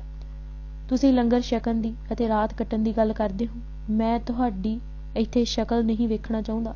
ਬੋਟੀ ਬੋਟੀ ਕਰਕੇ ਉਡਾ ਦਿਆਂਗਾ। ਬਹੁਤ ਬੁਰਾ ਅਤੇ ਅਯੋਗ ਸਲੂਕ ਤੁਹਾਡੇ ਨਾਲ ਹੋਵੇਗਾ। ਉੱਠੋ ਅਤੇ ਤੁਰੋ। ਇਸੇ ਪਲ ਕੀ ਸਮਝੀ ਬੈਠੇ ਹੋ ਆਪਣੇ ਆਪ ਨੂੰ? ਸਿੰਘ ਨਹੀਂ ਉੱਠੇ। ਜਸਪਤ ਨੇ ਫਿਰ ਗਾਲਾਂ ਕੱਢਣੀਆਂ ਸ਼ੁਰੂ ਕਰ ਦਿੱਤੀਆਂ। ਸਰਦਾਰ ਚੜ੍ਹਤ ਸਿੰਘ ਨੇ ਅੱਗੋਂ ਆਖਿਆ, ਕਿਰਾੜਾ ਕਿਉਂ ਮੌਤ ਨੂੰ ਵਾਜਾਂ ਮਾਰਦਾ? ਜਿਹੜੇ ਸਿੰਘ ਹਿੰਦੂ ਧਰਮ ਦੀ ਰੱਖਿਆ ਖਾਤਰ ਸਿਰ ਤਲੀ ਤੇ ਰੱਖੀ ਫਿਰਦੇ ਹਨ, ਤੂੰ ਉਹਨਾਂ ਨੂੰ ਹੀ ਬੁਰਾ ਭਲਾ ਕਹਿੰਦਾ ਹੈ। ਸਾਡੇ ਲੰਗਰ ਛਕਣ ਤੋਂ ਵੀ ਅਤੁਰੇ।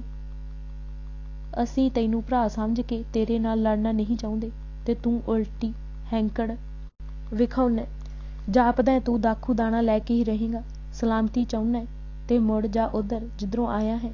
ਮੁਗਲ ਸਰਕਾਰ ਦੇ ਫੌਜਦਾਰ ਨੂੰ ਕੋਈ ਅੱਗੋਂ ਇੰਜ ਬੋਲੇ ਕਿਸੇ ਦੀ ਕੀ ਜ਼ੁਰਤ ਸੀ? ਜਸਪਤ ਰਾਏ ਨੇ ਇੱਕਦਮ ਹਮਲਾ ਕਰਨ ਦਾ ਹੁਕਮ ਦੇ ਦਿੱਤਾ।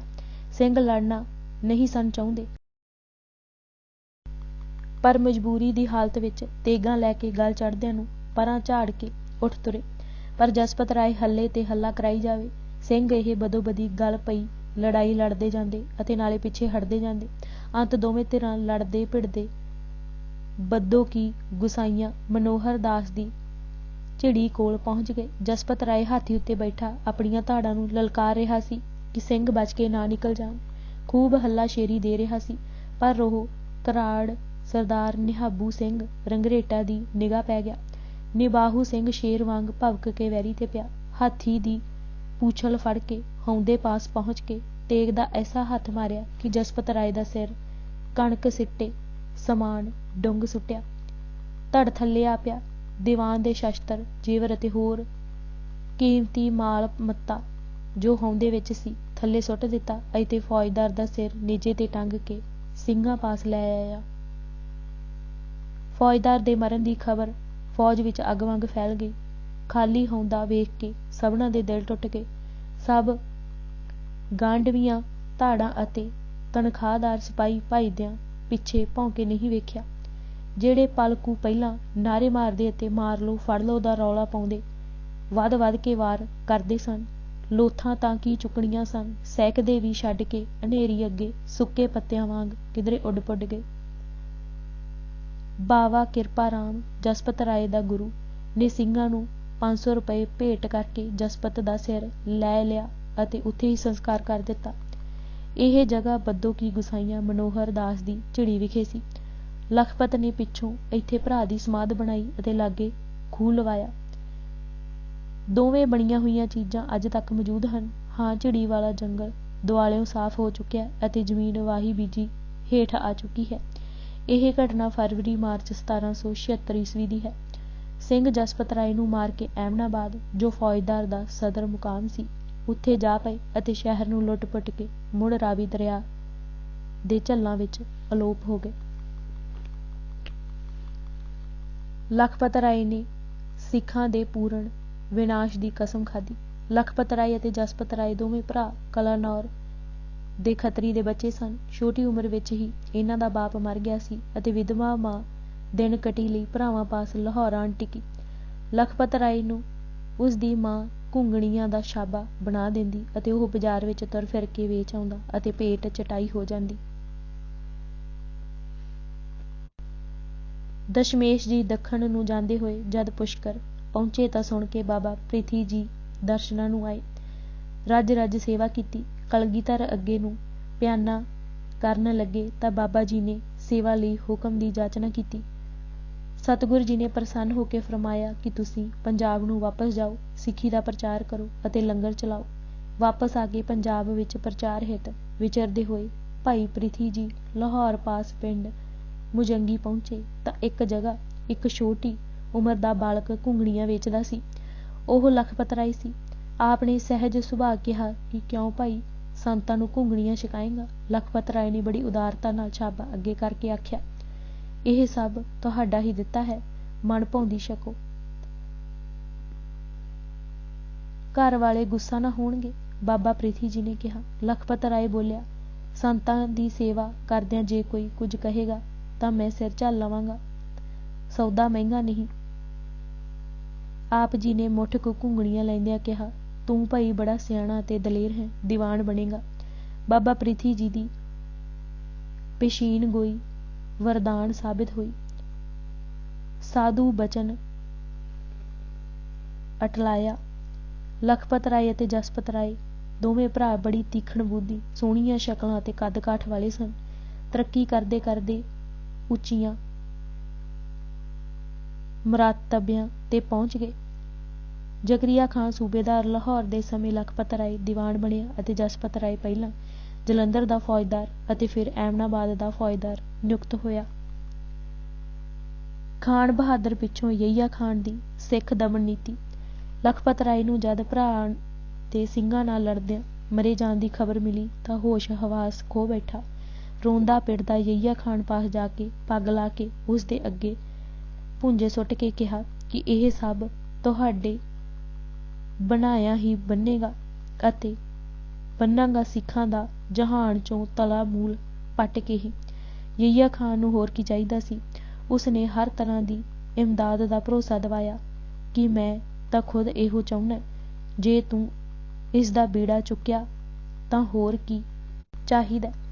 ਮੂੰਹ ਮੰਗ ਕੇ ਫੌਜ ਦੀ ਸਹਾਇਤਾ ਲਓ। ਗੁੱਸੇ ਵਿੱਚ ਇਨਸਾਨ ਅੱਧਾ ਪਾਗਲ ਹੋ ਜਾਂਦਾ ਹੈ। ਕ੍ਰੋਧ ਦੀ ਅੱਗ ਵਿੱਚ ਮੱਚਦੇ ਨੇ ਇਹ ਕਸਮ ਖਾ ਲਈ ਕਿ ਮੈਂ ਹੁਣ ਸਿੱਖ ਪੰਥ ਦਾ ਮੁਕੰਮਲ ਖਾਤਮਾ ਕਰਕੇ ਹੀ ਦਮ ਲਵਾਂਗਾ।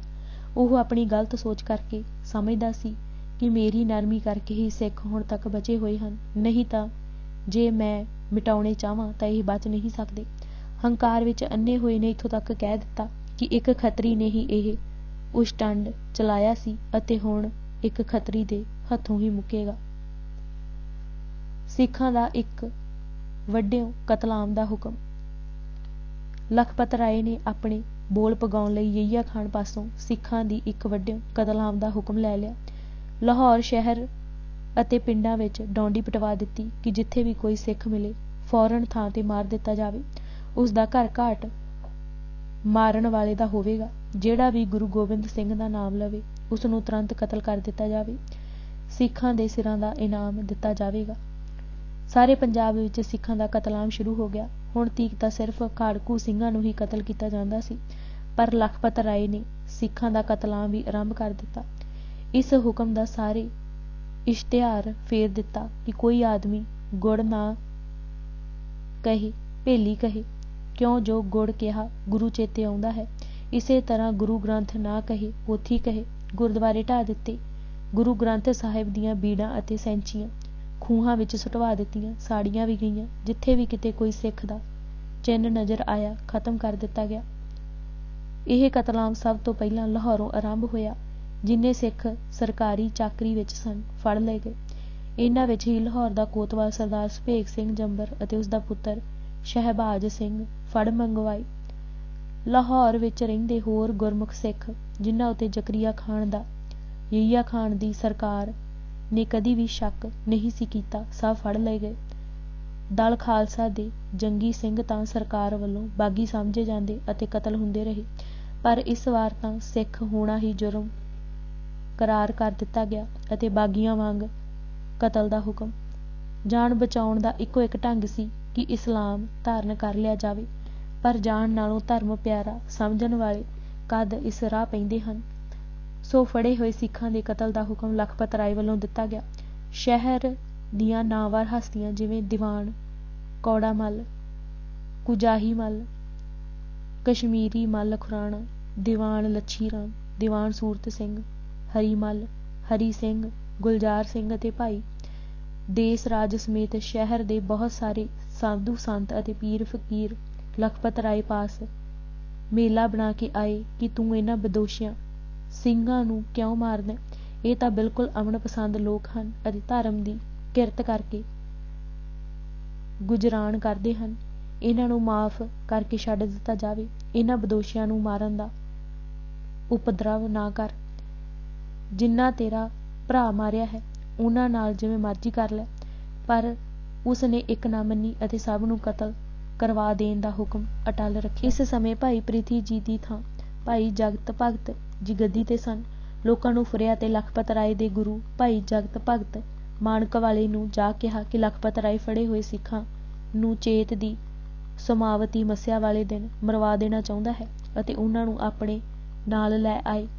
ਲਾਹੌਰ ਵਾਸੀਆਂ ਨੇ ਭਾਈ ਜੀ ਦੀ ਜ਼ੁਬਾਨੀ ਲਖਪਤ ਰਾਏ ਨੂੰ ਇਸ ਘੋਰ ਪਾਪ ਤੋਂ ਵਰਜਣਾ ਚਾਹਿਆ, ਪਰ ਲਖਪਤ ਰਾਏ ਜੋ ਲੋਹੇ ਦਾ ਥੰਮ ਬਣਿਆ ਹੋਇਆ ਸੀ, ਕਦ ਇਹਨਾਂ ਨੂੰ ਮੰਨਣ ਵਾਲਾ ਸੀ, ਸਗੋਂ ਅੱਗੋਂ ਸੰਤਾਂ ਨੂੰ ਬੜੀ ਕਠੋਰਤਾ ਨਾਲ ਕਹਿਣ ਲੱਗਾ ਕਿ ਤੁਹਾਨੂੰ ਇਹਨਾਂ ਗੱਲਾਂ ਦਾ ਕੀ ਪਤਾ ਹੈ, ਤੁਸੀਂ ਡੇਰੇ ਹੀ ਬੈਠਿਆ ਕਰੋ। ਜਦ ਉਹਨਾਂ ਦੀ ਇਹ ਵੀ ਨਾ ਮੰਨੀ ਗਈ ਕਿ ਘੱਟ ਤੋਂ ਘੱਟ ਇਹਨਾਂ ਨੂੰ ਸਮਾਵਤੀ ਮੱਸਿਆ ਵਾਲੇ ਦਿਨ ਨਾ ਮਾਰੋ, ਉਸ ਨੇ ਇਹ ਵੀ ਠੁਕਰਾ ਦਿੱਤਾ ਅਤੇ ਆਕੜ ਨਾਲ ਹੀ ਬੋਲਿਆ ਕਿ ਸੰਤਾਂ ਨੇ ਕਿਹਾ, ਜਿਸ ਪਾਣੀਓਂ ਉੱਗੀ ਹੈ ਉਸੇ ਪਾਣੀ ਮਾਰਾਂਗੇ, ਅਤੇ ਆਪ ਮਾਣਕ ਨੂੰ ਵਾਪਸ ਮੁੜ ਗਏ।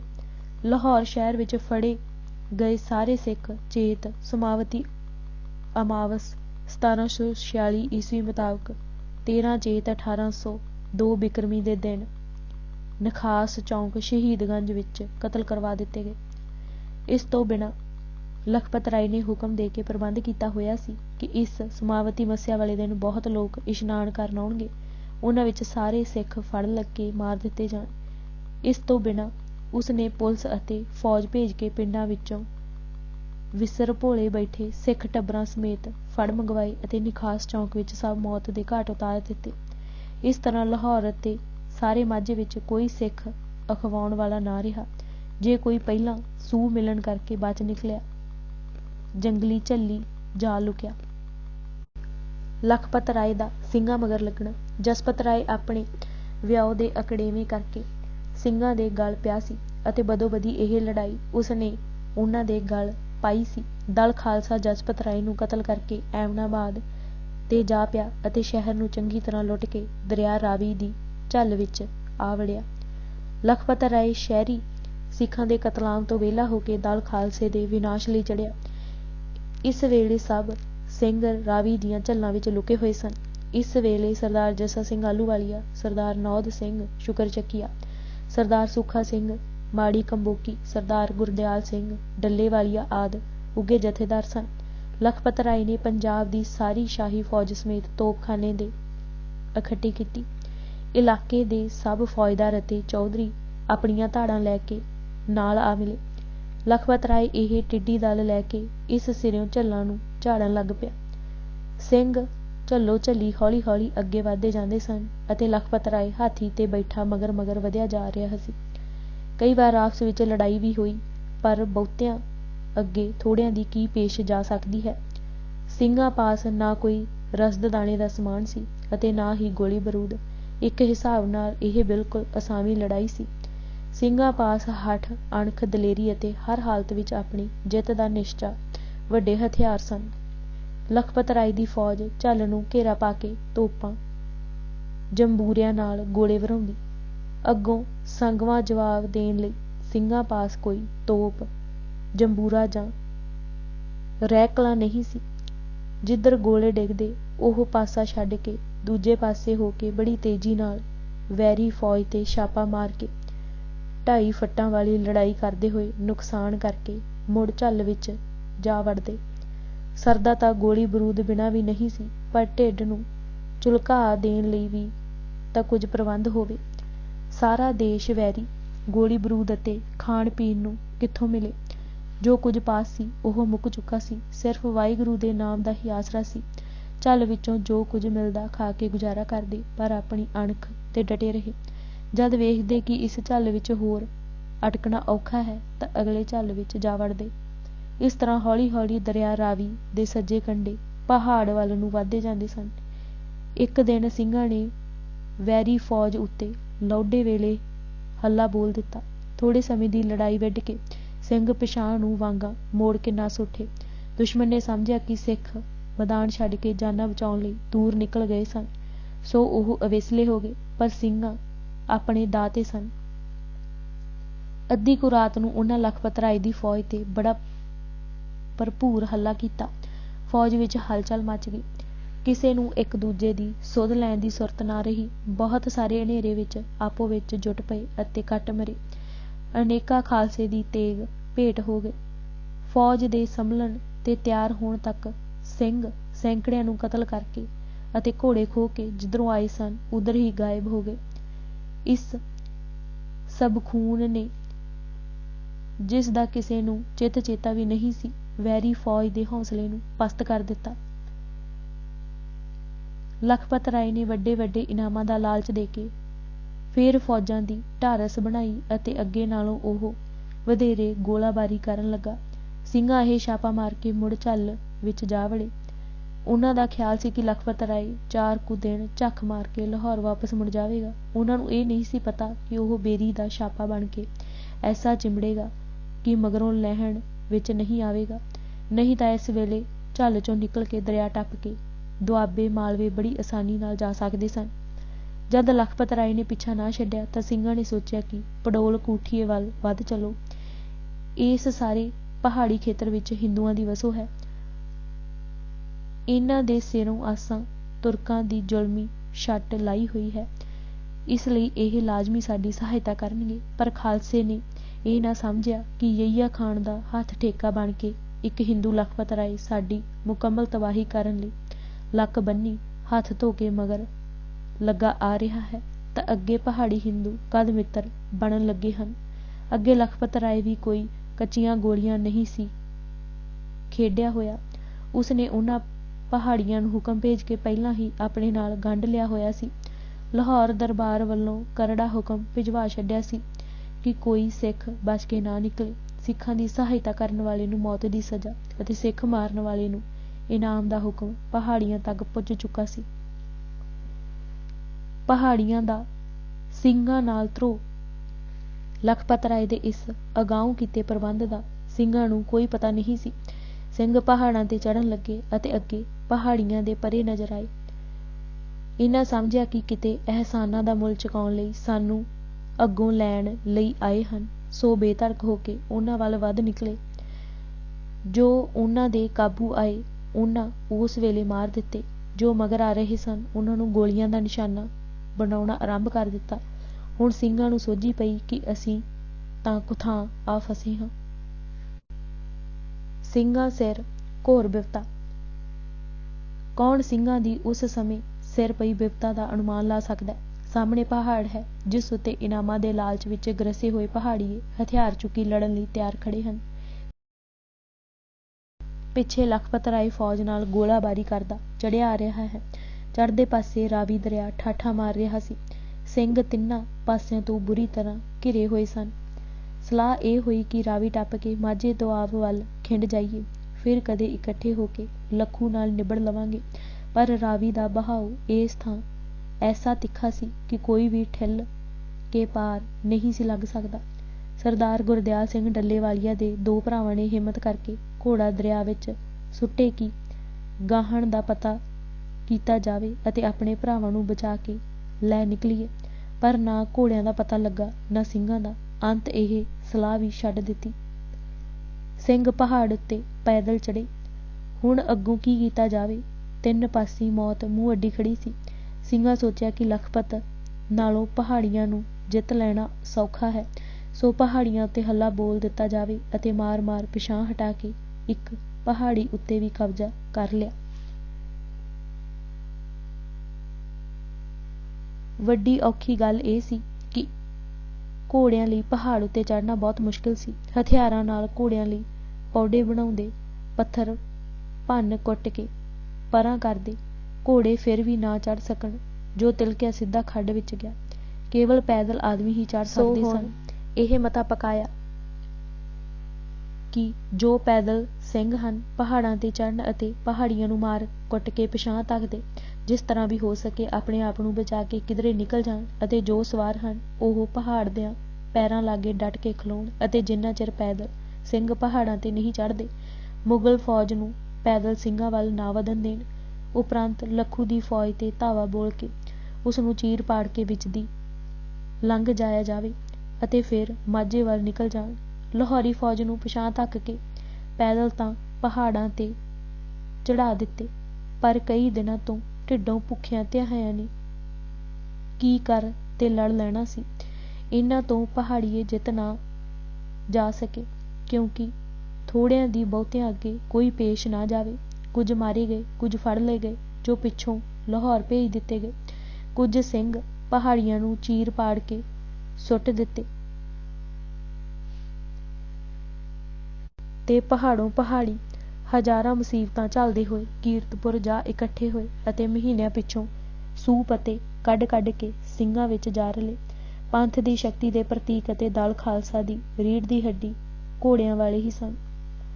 ਪੈਦਲ ਸਿੰਘਾਂ ਨੂੰ ਪਹਾੜਾਂ 'ਤੇ ਚੜ੍ਹਾ ਕੇ ਹੁਣ ਉਹ ਲਖਪਤ ਰਾਏ ਦੀ ਫੌਜ ਸਾਹਮਣੇ ਹੋਏ ਇੱਕ ਬਾਹੀ 'ਤੇ ਜਾ ਪਏ। ਸ਼ਾਹੀ ਸੈਨਾ ਨੇ ਇਹਨਾਂ ਤੁੰਦ ਸ਼ੇਰਾਂ ਦਾ ਕੀ ਟਾਕਰਾ ਕਰ ਲੈਣਾ ਸੀ। ਹੁਰਲ ਹੋ ਗਈ ਅਤੇ ਮੋਰਚੇ 'ਤੇ ਸਿੰਘਾਂ ਦਾ ਕਬਜ਼ਾ ਕਰ ਲਿਆ। ਇਹ ਲੜਾਈ ਬਹੁਤ ਦੇਰ ਤੱਕ ਜਾਰੀ ਰੱਖਣਾ ਸਿੰਘਾਂ ਲਈ ਲਾਹੇਵੰਦ ਨਹੀਂ ਸੀ। ਗੁਰਮਤਾ ਇਹ ਹੋਇਆ ਕਿ ਸ਼ਾਹੀ ਸੈਨਾ ਨੂੰ ਮਾਰ ਕੱਟ ਕੇ ਵਿੱਚ ਦੀ ਲੰਘ ਜਾਇਆ ਜਾਵੇ। ਸਰਦਾਰ ਸੁੱਖਾ ਸਿੰਘ ਮਾੜੀ ਕੰਬੋਕੀ ਦਾ ਭਰਪੂਰ ਹੱਲਾ। ਸਰਦਾਰ ਸੁੱਖਾ ਸਿੰਘ ਨੇ ਕਿਹਾ, ਸਿੰਘੋ, ਵੈਰੀ ਰਾਹ ਰੋਕੀ ਖੜਾ ਹੈ, ਇੱਕ ਕਰਨ ਅਤੇ ਤੁਲਿਆ ਹੋਇਆ ਹੈ। ਜਾਨਾਂ ਲੁਕਾਈਆਂ ਨਹੀਂ ਸਰਨਾ। ਧਾ ਕੇ ਵੈਰੀ ਦੇ ਗਲੇ ਪੈ ਜਾਈਏ। ਘੇਰੇ ਵਿੱਚ ਆ ਕੇ ਮਰਨ ਨਾਲੋਂ ਵੈਰੀ ਦੇ ਗਲ ਲੱਗ ਕੇ ਮਰੀਏ ਅਤੇ ਸਿੰਘਾਂ ਦੀ ਤੇਗ ਦੇ ਜੌਹਰਾਂ ਦੀ ਪਰਖ ਹੋ ਜਾਵੇ।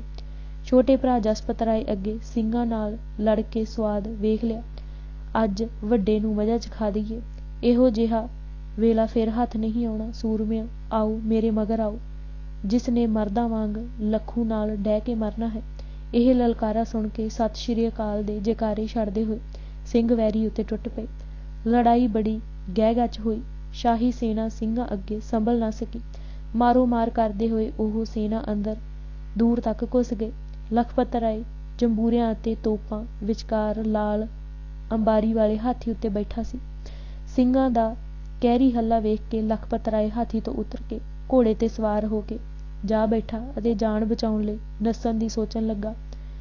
ਵਧੀ ਦਾ ਢੋਹ ਇੱਕ ਪਲ ਭਰ ਦਾ ਫਰਕ ਪਿਆ ਕਿ ਐਨ ਉਸੇ ਵੇਲੇ ਸਰਦਾਰ ਸੁੱਖਾ ਸਿੰਘ ਦੀ ਲੱਤ 'ਤੇ ਜੰਬੂਰੇ ਦਾ ਗੋਲਾ ਆ ਵੱਜਾ, ਜਿਸ ਨੇ ਪੱਟ ਦੀ ਹੱਡੀ ਤੋੜ ਦਿੱਤੀ। ਸੂਰਮੇ ਨੇ ਲੱਤ ਹੰਨੇ ਨਾਲ ਬੰਨ੍ਹ ਲਈ ਅਤੇ ਮਾਰੂ ਸੱਟ ਦਾ ਖਿਆਲ ਨਾ ਕਰਦਾ ਹੋਇਆ ਪਹਿਲਾਂ ਵਾਂਗ ਹੀ ਲੜਦਾ ਰਿਹਾ। ਜੋ ਮੂਹਰੇ ਆਇਆ ਪਾੜ ਕੇ ਦੋ ਕਰ ਦਿੱਤਾ, ਪਰ ਉਹ ਆਪਣੇ ਨਿਸ਼ਾਨੇ 'ਤੇ ਨਾ ਪਹੁੰਚ ਸਕਿਆ। ਇਹ ਪਾਸਾ ਦਬਿੰਦਾ ਅਤੇ ਲਖਪਤ ਰਾਏ ਦੀ ਜਾਨ ਨੂੰ ਖਤਰੇ ਵੇਖ ਕੇ ਉਸ ਦਾ ਪੁੱਤਰ ਹਰਭੱਜ ਰਾਏ, ਯਹੀਆ ਖਾਨ ਦਾ ਪੁੱਤਰ ਨਾਹਰ ਖਾਂ ਅਤੇ ਹੋਰ ਕਈ ਜਰਨੈਲ ਆ ਗਏ। ਉੱਧਰ ਸਰਦਾਰ ਸੁੱਖਾ ਸਿੰਘ ਦੀ ਮਦਦ ਵਾਸਤੇ ਸਰਦਾਰ ਜੱਸਾ ਸਿੰਘ ਆਹਲੂਵਾਲੀਆ ਅਤੇ ਕਈ ਸਰਦਾਰ ਆ ਗਏ। ਬੜੀ ਖੂਨ ਵੀਟਵੀਂ ਲੜਾਈ ਹੋਈ। ਇਸ ਅਸਾਵੀਂ ਲੜਾਈ ਵਿੱਚ ਸਿੱਖਾਂ ਨਾਲੋਂ ਲਖਪਤ ਰਾਏ ਦਾ ਕਈ ਗੁਣਾ ਜ਼ਿਆਦਾ ਨੁਕਸਾਨ ਹੋਇਆ। ਉਸ ਦਾ ਪੁੱਤਰ ਹਰਭੱਜ ਰਾਏ, ਸੂਬੇਦਾਰ ਯਹੀਆ ਖਾਨ ਦਾ ਪੁੱਤਰ ਨਾਹਰ ਖਾਂ, ਕਰਮ ਬਖਸ਼ ਫੌਜਦਾਰ ਰਸੂਲ ਨਗਰੀਆ ਅਤੇ ਮਖਮੂਰ ਖਾਨ ਆਦਿ ਸਮੇਤ ਕਈ ਸ਼ਾਹੀ ਸੈਨਾ ਦੇ ਉੱਘੇ ਸੂਰਮੇ ਸਿੰਘਾਂ ਹੱਥੋਂ ਮਾਰੇ ਗਏ। ਸਿੰਘ ਘੇਰਾ ਤੋੜ ਕੇ ਨਿਕਲ ਗਏ।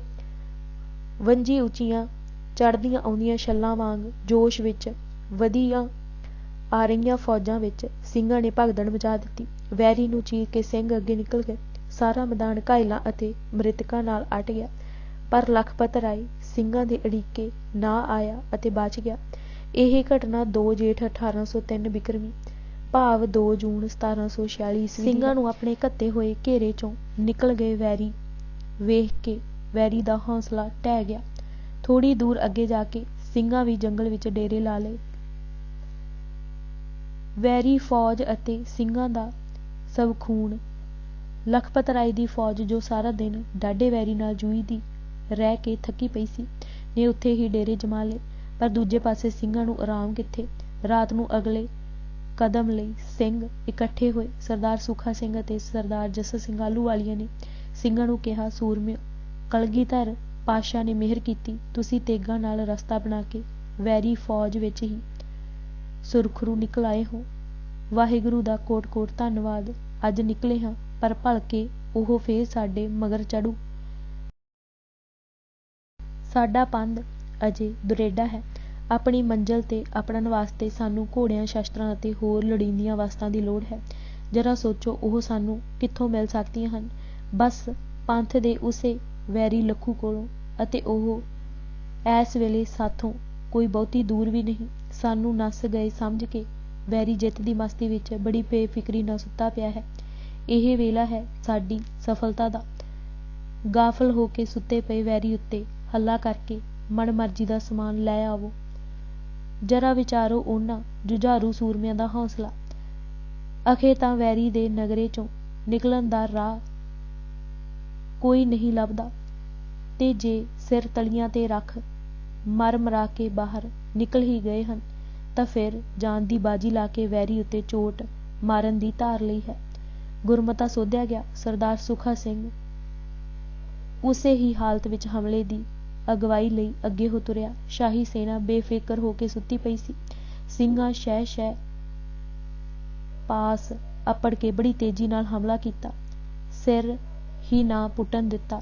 ਜੋ ਕਾਬੂ ਆਏ ਤਲਵਾਰ ਦੀ ਧਾਰ ਲੰਘਾਈ ਅਤੇ ਜੋ ਕੁਝ ਹੱਥ ਲੱਗਾ ਸਮੇਟ ਕੇ ਜਿੱਧਰੋਂ ਆਏ ਸਨ ਉੱਧਰ ਚੱਲਦੇ ਬਣੇ। ਸੋ ਅੱਜ ਇੱਥੇ ਹੀ ਭੂਰਿਆਂ ਵਾਲੇ ਰਾਜੇ ਕੀਤੇ ਕਿਤਾਬ ਖਤਮ ਹੁੰਦੀ ਹੈ। ਵਾਹਿਗੁਰੂ ਜੀ ਕਾ ਖਾਲਸਾ, ਵਾਹਿਗੁਰੂ ਜੀ ਕੀ ਫਤਿਹ।